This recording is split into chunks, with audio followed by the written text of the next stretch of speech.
چہروں پہ تلاوت کا ایک نور سجائیں گے، قرآن کو سینوں میں ہم ایسے بسائیں گے، چہروں پہ تلاوت کا ایک نور سجائیں گے، تطہیر ہو ہر دل کی قرآن کی تلاوت سے، تطہیر ہو ہر دل کی قرآن کی تلاوت سے، شاداب رہے ہر روح ایمان کی محبت سے۔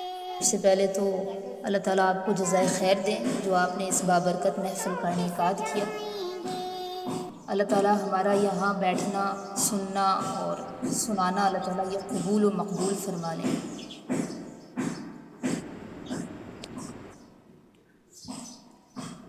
نحمده ونصلي على رسوله الكريم، اما بعد فاعوذ باللہ من الشیطان الرجیم، بسم اللہ الرحمن الرحیم۔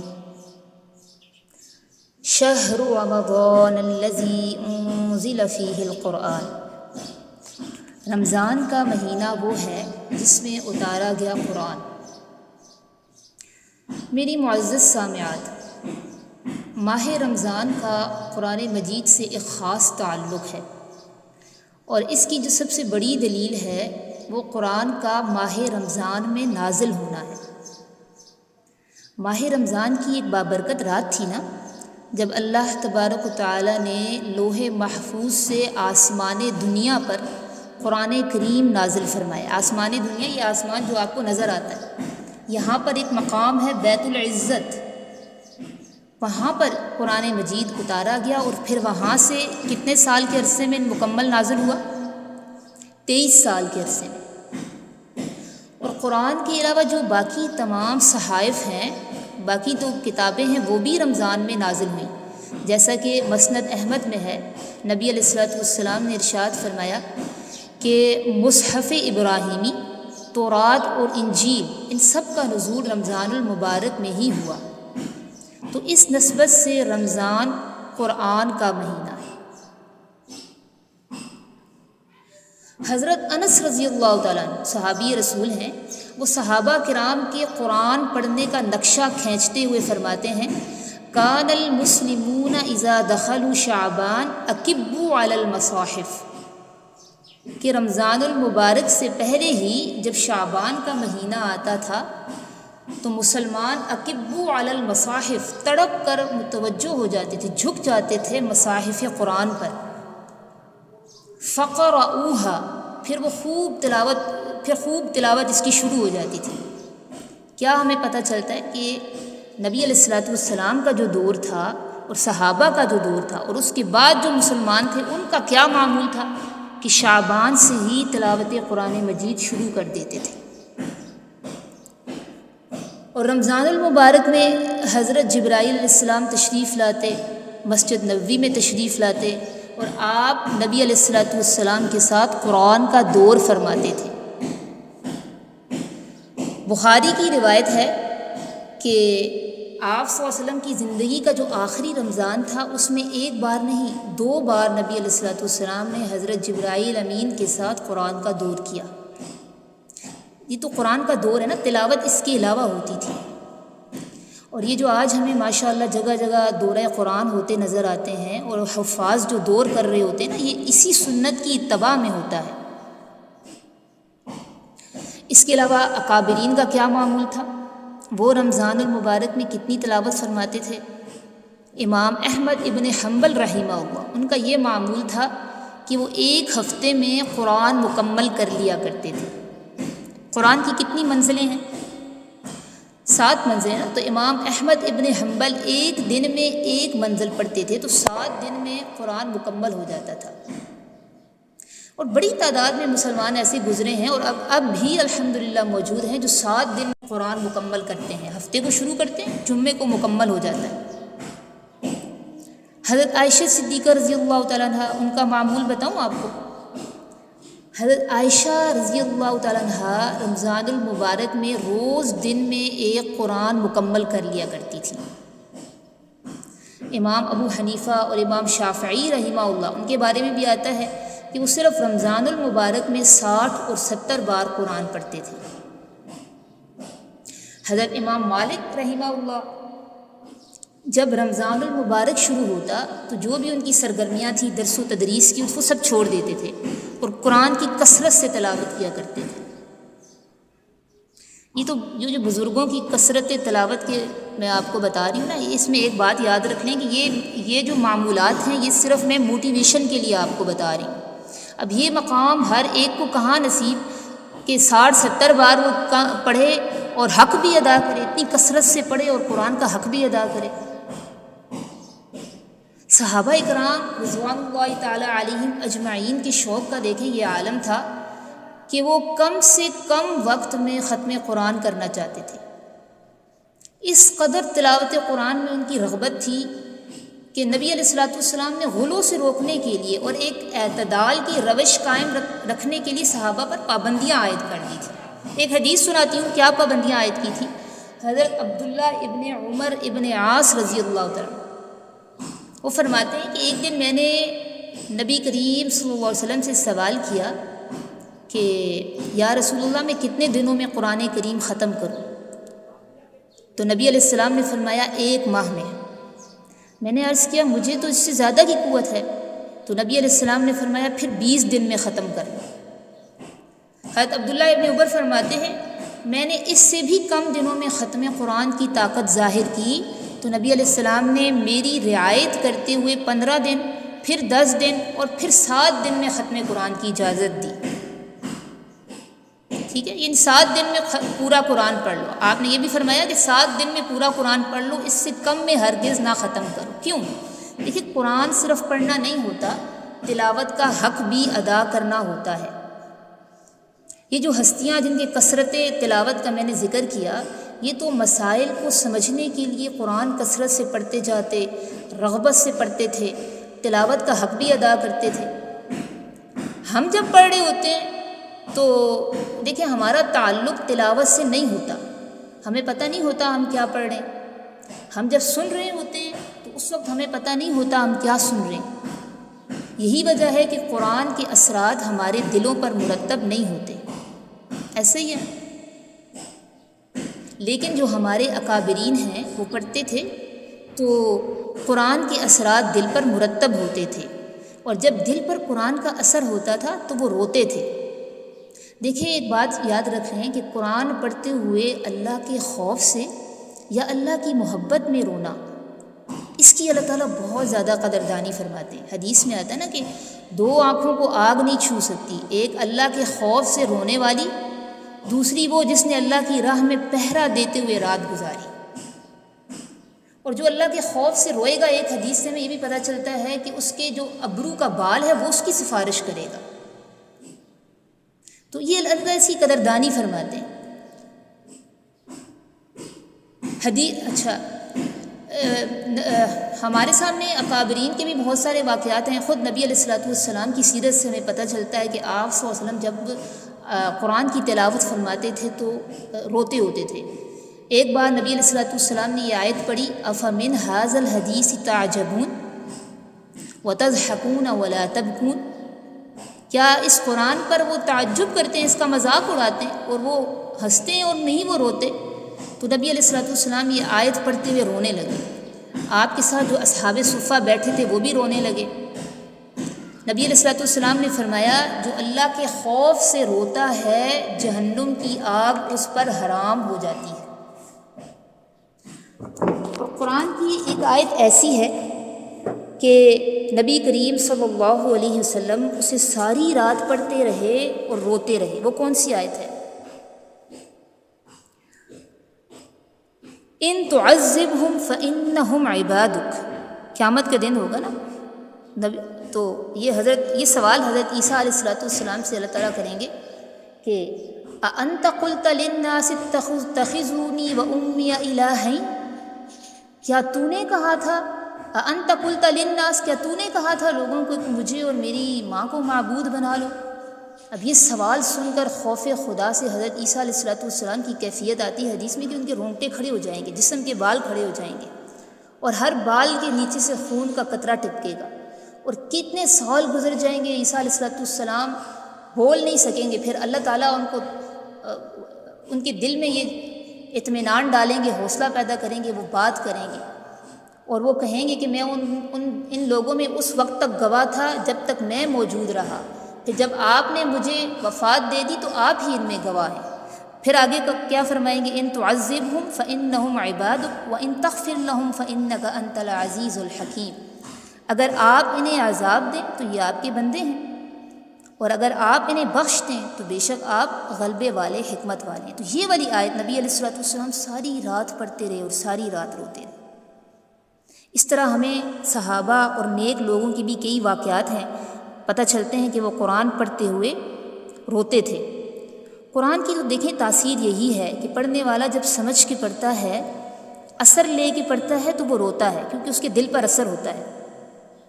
اور علماء فرماتے ہیں کہ قرآن پڑھتے ہوئے رونا یہ مستحب ہے، یہ عارفین کا طریقہ ہے، اللہ کے نیک بندوں کا طریقہ ہے۔ تو کیا یہ طریقہ مجھے اور آپ کو مل سکتا ہے، ہمیں حاصل ہو سکتا ہے؟ بالکل ہمیں حاصل ہو سکتا ہے، لیکن ہم فکر تو کریں، ہم ٹارگٹ تو بنائیں، ہم اپنے دنیا کے مشاغل کے ساتھ تلاوت کا حق ادا کرتے ہوئے کیسے پڑھیں؟ دیکھیں، اس کے لیے ہم اپنے حساب سے ٹارگٹ رکھیں۔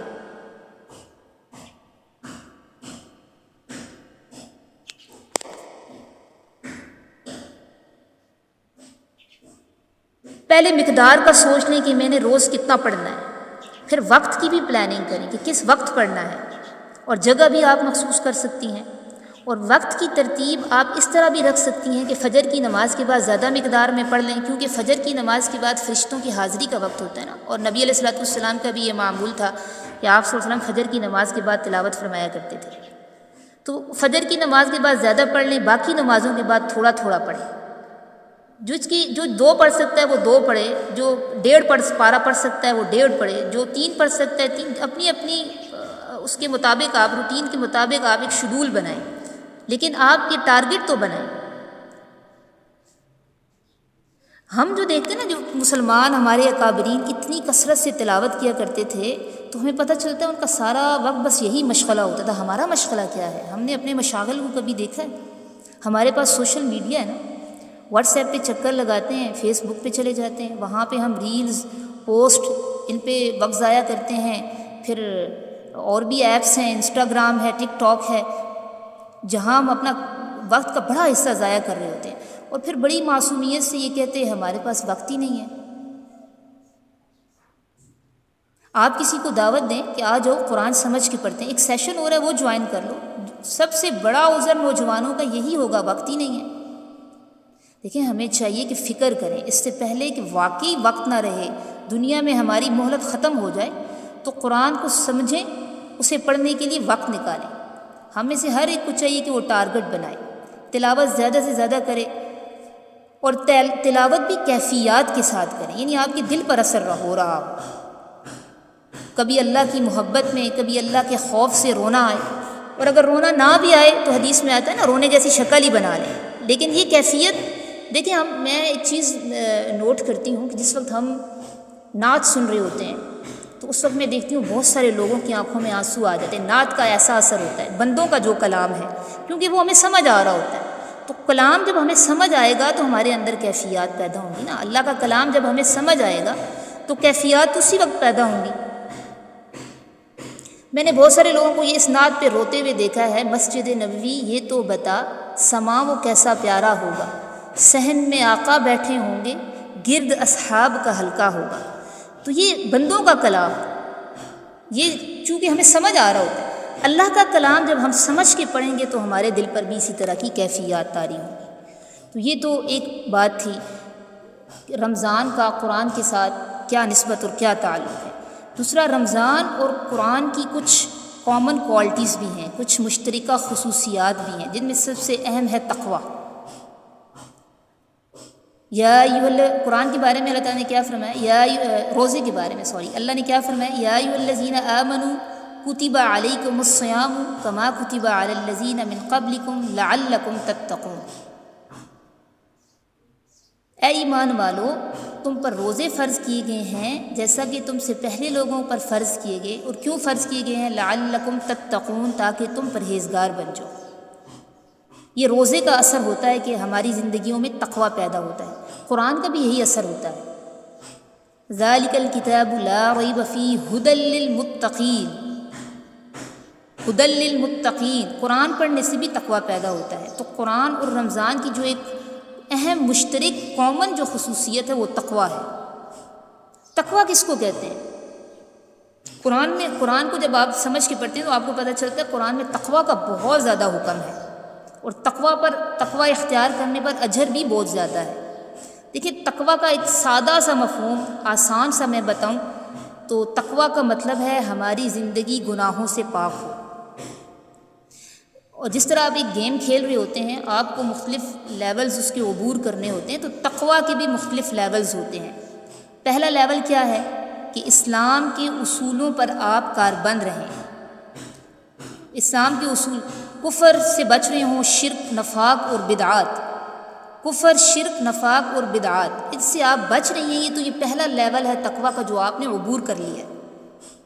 دوسرا کون سا لیول ہے؟ گناہ کبیرہ سے بھی بچ رہے ہوں.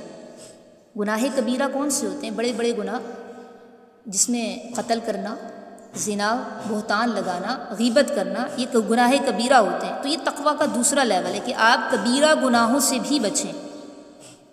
جب آپ کبیرہ گناہوں سے بچتی ہیں تو آپ نے تقوی کا دوسرا لیول بھی پورا کر لیا. تیسرا لیول ہے صغیرہ گناہوں سے بھی بچنا. تو جو قرآن پڑھتا ہے اور جو روزے رکھتا ہے نا، تو اس سے تقوی نصیب ہو جاتا ہے، کیونکہ اسے اللہ کی معرفت مل جاتی ہے نا. جب اللہ کی معرفت مل جاتی ہے تو پھر تقوی نصیب ہوتا ہے. تو یہ ایک خاصیت ہے جو قرآن اور رمضان میں کامن ہے. دیکھیں، ہمیں دنیا میں کس مقصد کے تحت بھیجا گیا؟ قرآن کی مختلف آیات سے ہمیں پتہ چلتا ہے. ایک مقصد جو ہمیں پتہ چلتا ہے، شخصیت سازی کرنی ہے. قرآن سے زندگی کا جو ایک مقصد پتہ چلتا ہے، شخصیت سازی کرنی ہے. سورہ بقرہ کی آیت کو لیتے ہیں، یا ایھا الناس اعبدوا ربکم الذی خلقکم والذین من قبلکم لعلکم تتقون. اے لوگو، بندگی کرو اپنے رب کی، غلامی کرو اپنے رب کی، وہ اللہ جس نے تمہیں پیدا کیا ہے اور ان لوگوں کو بھی جو تم سے پہلے ہیں. کیوں پیدا کیا ہے؟ لعلکم تتقون، تاکہ تم تقوی اختیار کرو. تو اس آیت سے ہمیں کیا پتہ چلتا ہے؟ یہ مقصد ہے کہ اپنے اندر تقوی پیدا کرو، اپنی شخصیت سازی کرو.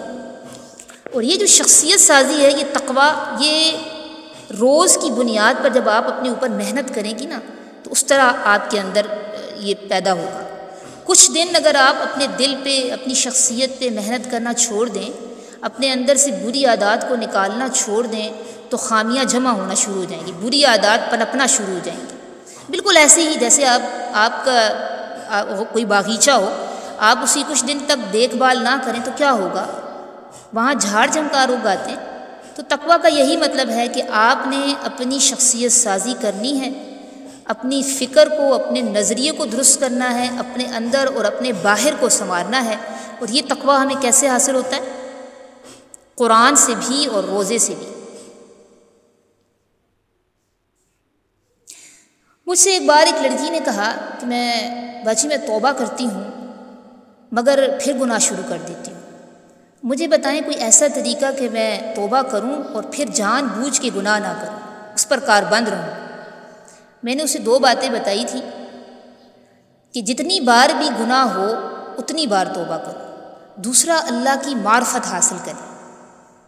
اللہ کی معرفت کیسے ملتی ہے ہمیں؟ بھی میں نے بتایا، قرآن میں تدبر کرنے سے. آپ اسے سمجھ کر پڑھیں گی تو آپ کو اللہ کی معرفت ملے گی. اور وحی الہی کے بغیر یہ یاد رکھ لیں، ہم کبھی درجہ کمال تک نہیں پہنچ سکتے. قرآن کے بغیر، وحی الہی کے بغیر ہم کبھی درجہ کمال تک نہیں پہنچ سکتے. دوسری ایک کامن جو خصوصیت ہے روزے اور قرآن میں، وہ کون سی ہے؟ شفاعت. نبی علیہ الصلوۃ والسلام کا ارشاد ہے کہ روزہ اور قرآن کریم دونوں بندے کے لیے شفاعت کرتے ہیں.